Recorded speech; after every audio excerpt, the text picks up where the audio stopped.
Alhamdulillah. Alhamdulillahilladzi arsala rasulahu bil huda wa dinil haqq liyudhhirahu 'ala kulli shay'in wa kafa billahi shahida. Asyhadu an la ilaha illallah wahdahu la syarika lahu wa asyhadu anna Muhammadan abduhu wa rasuluhu la nabiyya ba'dahu. Allahumma shalli wa sallim 'ala sayyidina Muhammad wa 'ala alihi wa sahbihi wa man wala. Wa la haula wa la quwwata illa billah amma ba'd. Faqala Allahu ta'ala fil Qur'anil Karim, a'udzu billahi minasy syaithanir rajim. Bismillahirrahmanirrahim.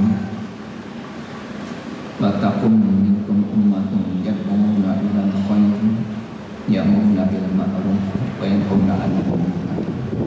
Shadaqal azim. Wa misal sadri wa yasbi amri wa hlul 'uqdatam min lisani yafqahu qawli. Hari jamaah yang dirahmati Allah Subhanahu wa taala. Marilah di kesempatan ini kita terus meningkatkan rasa syukur kita atas nikmat yang telah diberikan oleh Allah Subhanahu wa taala kepada kita. Mereka yang pandai mensyukuri apa yang dianugerahkan kepadanya akan lebih sehat jiwa dan raganya. Bersyukur adalah cara yang paling murah untuk menyembuhkan dan memulihkan sendiri dari berbagai penyakit. Bagi orang yang beriman, segala bentuk penderitaan dan kemalangan adalah surat cinta atau teguran manis dari Allah Subhanahu wa taala. Ketika musibah menerpanya, ia tetap bahagia karena nama yang selalu muncul dalam ingatan dan pikirannya adalah Allah Subhanahu wa taala. Kita juga harus bersyukur bahwa kita hidup di negeri yang damai. Dengan kedamaian itulah kita menjadi tenang dan giat untuk menggapai nikmat Allah.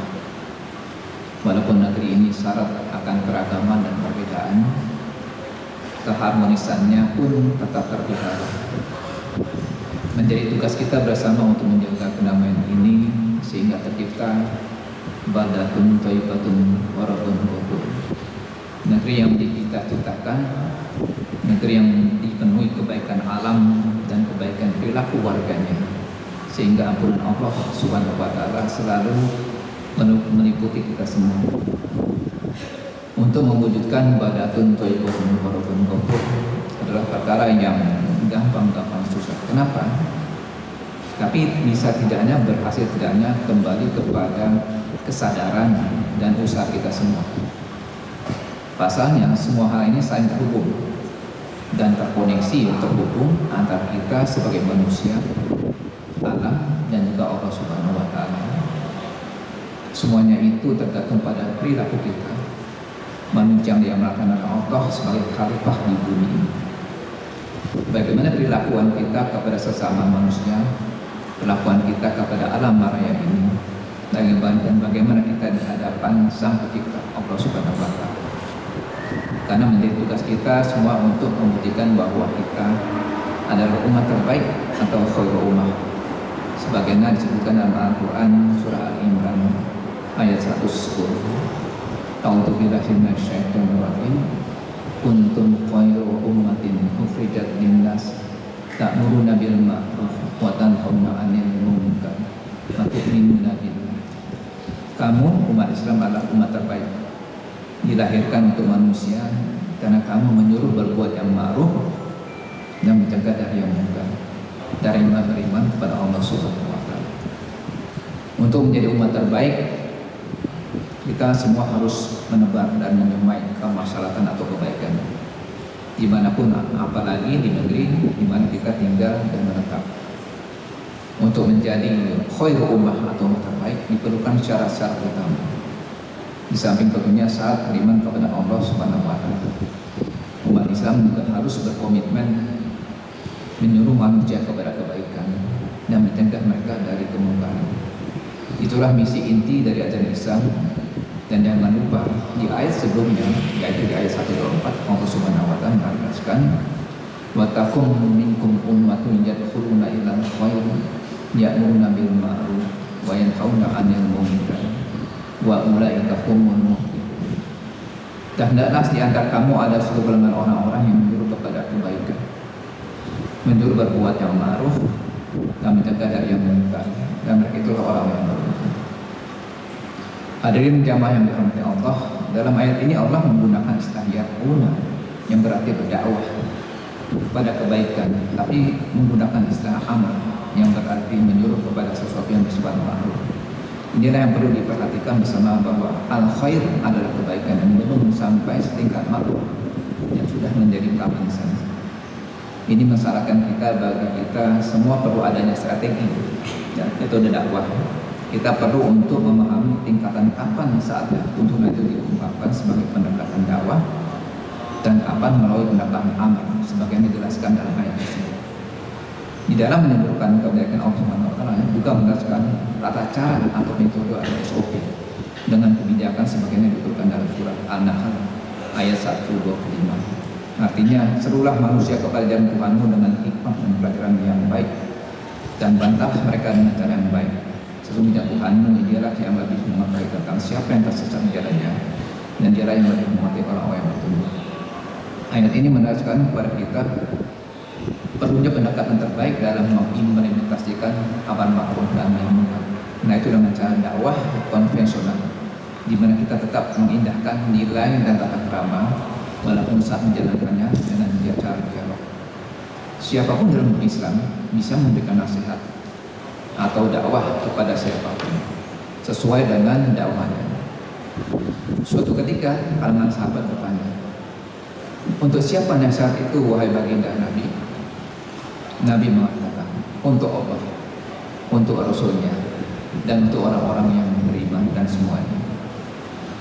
Ketika seseorang menyaksikan yang lain melakukan kezaliman, lalu ia tidak berusaha mencegahnya, maka dikhawatirkan musibah dan azab dari Allah akan menimpa semuanya. Di dalam menyampaikan nasihat harus dengan lembut, sopan dan penuh kasih sayang. Dan saat tidak boleh disampaikan dengan cara-cara kekerasan, apalagi sampai melukai, mempermalukan dengan cara-cara yang tidak manusiawi lainnya. Sebagaimana diuraikan dalam hadis dan ayat tersebut di atas. Bahkan Rasulullah SAW pun dirahmati Allah, yang diberikan Allah rahmat dengan perilaku yang lemah lembut. Fabima rahmatun minallahi intalahum walaupun ka'fasun ghurizal qalbi dan basu min khawf wa'fu anhum wastaghfir lahum wasyawirhum fil amr fa idza azamta fatawakkal 'ala Allah innallaha yuhibbul mutawakkilin. Maka berkat rahmat Allah, engkau Muhammad berlaku lemah lembut terhadap mereka. Sekiranya kamu bersikap keras dan berhati kasar, tentulah mereka menjauhkan diri dari kamu. Karena itu maafkanlah mereka dan mohonkanlah ampun untuk mereka, dan bermusyawarahlah dengan mereka dalam urusan itu. Kemudian apabila engkau telah membolehkan tekad, maka bertakwalah kepada Allah, sehingga Allah menjadi orang-orang. Jadi kalau kita lihat di sini, sikap lemah lembut yang diberikan Allah Subhanahu wa taala kepada Nabi SAW berusaha untuk menghindari agar orang-orang di dakwah itu tidak menjauhi diri, agar mereka mendekat. Karena kalau kita bersifat tidak lemah lembut atau berkasar, tentunya mereka akan menjauh. Dan hal ini pun diperintahkan oleh Subhanahu wa taala kepada Nabi Musa alaihissalam, di mana beliau diperintahkan kepada lemah lembut dan berbicara lembut kepada Fir'aun. Kita bisa bayangkan, Fir'aun tersebut adalah manusia yang boleh dikatakan paling negatif ya, paling negatif. Sudah berkuasa sangat besar, kemudian membunuh anak-anak dan terutama perempuan, dan mengaku dirinya adalah Tuhan. Allah Subhanahu wa taala berfirman, "A'udzubillahi minasyaitonir rajim. Faqula lahu qulan nariyan la'allahu yastaqaru aw yakhsha." Faqula, berbicaralah lahu kepadanya, qaulan nariyan layinan la'allahu, jadi berkata dengan kata-kata yang lembah, la'allahu, supaya mereka yastaqaru aw yakhsha, supaya mudah-mudahan mereka sadar dan takut itu. Karena kalau kita tidak berpedoman dengan cara tersebut, mungkin dia tidak akan pernah sadar dan juga mungkin tidak akan pernah takut.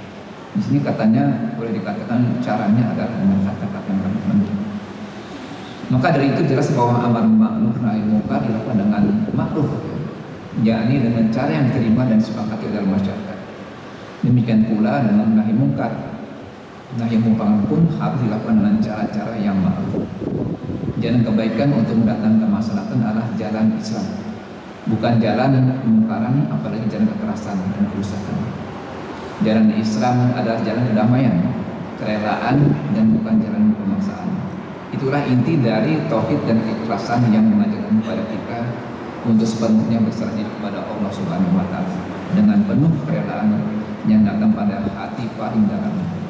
Allah dengan tegas menyindir kita manakala kita masih saja memaksakan kehendak, walaupun itu untuk mengajak kepada kebaikan dan menjaga kemungkaran.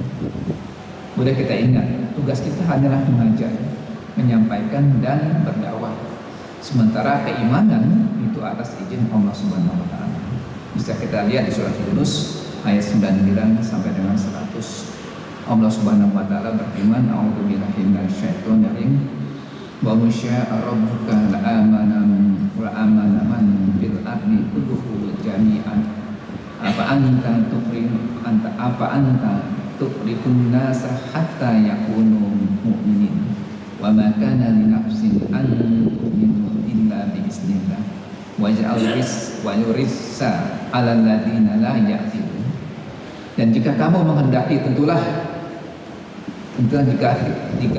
jika Tuhanmu menghendaki, tentulah beriman semua orang di bumi seluruhnya. Tetapi apakah kamu hendak memaksa manusia agar mereka menjadi orang-orang beriman? Dan tidak seorang pun akan beriman kecuali dengan izin Allah, dan Allah menimpakan azab kepada orang-orang yang tidak mengerti. Demikian pula kemuliaan dan keagungan nilai-nilai kemanusiaan di dalam Islam. Namun sayangnya selalu ada segelintir orang yang sering menodai nilai-nilai keagungan itu dengan melakukan pemaksaan, bahkan perusakan anarkis, mengatasnamakan nahi munkar. Mereka menganggap bahwa jalan itu adalah jalan terbaik yang diajarkan oleh Nabi Muhammad SAW. Sebagaimana termaktub dalam hadis riwayat Abi Sa'id Al-Khudri, "Man ara minkum munkar falyughayyirhu bi yadihi, fa illam yastati fa bi lisanihi, fa illam yastati fa bi qalbihi, wa dzalika an'aful iman." Barang siapa dari kalian melihat kemungkaran, ubahlah dengan tangannya. Jika tidak bisa, ubahlah dengan lisannya. Jika tidak bisa, ingkarilah dengan hatinya, dan itu merupakan selama-lamanya iman. Hadirin jamaah yang dirahmati Allah, hadis yang memuat 3 jalan dalam mengubah kemungkaran ini sering dijadikan landasan upaya-upaya nahi munkar dengan jalan kemungkaran, jalan yang sebenarnya tidak diajarkan oleh Islam. Cara-cara anarkis menjadi jalan mereka dengan alasan untuk mewujudkan kemaslahatan mereka. Bahkan mereka menganggapnya sebagai jalan terbaik dan menyamakannya dengan jalan jihad. Apakah seperti itu pemahaman tentang hadis ini? Menarik untuk melihat pemahaman dari Syekh Ali Al-Khawash, salah satu tokoh sufi Mesir. Beliau mengatakan bahwa benar ada 3 cara mengubah kemungkaran, yaitu dengan tangan, dengan lisan, dengan hati. Namun menurutnya 3 cara ini memiliki konteks yang berbeda-beda. Nahi munkar dengan tangan dimaknai bagi penguasa atau pemerintah. Nahi munkar dengan lisan adalah bagi para ulama. Sedangkan nahi munkar dengan hati adalah bagi kaum arifin yang selalu ingat bertawakal kepada Allah Subhanahu wa taala. Penjelasan Syekh Ali Al-Khawash ini tentunya sangat relevan dengan fakta bahwa negeri kita ini adalah negara hukum yang memiliki aturan termasuk bagaimana cara mencegah kejahatan dan kemungkaran. Kata yada atau tangan dalam hadis ini menjadi tepat dimaknai sebagai kebijakan dan penegakan hukum. Maka Islam tidak membenarkan upaya main hakim sendiri, sementara hukum tidak membenarkannya. Para penegak hukum adalah pihak yang bertanggung jawab dan berupaya menegakkan hukum demi terwujudnya kemaslahatan bersama. Tentunya itu pun menjadi tanggung jawab kita untuk ikut terlibat dalam mengubah dan mencegah kemungkaran dengan cara melapor kepada pihak-pihak yang berwenang serta mendukung segala upaya hukum kepada semua pihak. Tapi perlu diingat ya, bahwa pemerintah dan aparat penegak hukum harus tetap menegakkan hukum yang berlaku dengan adil nampak tebang pilih dan harus tanpa kekerasan. Jiwa besar ini disertai keteladanan pada pribadi Nabi Muhammad SAW bisa ditiru oleh para penegak hukum. Demikian uraian singkat, kajian singkat yang dapat kami sampaikan. Semoga bermanfaat bagi kita semua dan semoga Allah Subhanahu wa taala memberikan kekuatan agar kita termasuk umat dari Rasulullah SAW yang menjadi umat yang terbaik. Atas segala kekurangan saya mohon maaf. Billahi taufiq wal hidayah. Wassalamualaikum warahmatullahi wabarakatuh. Waalaikumsalam.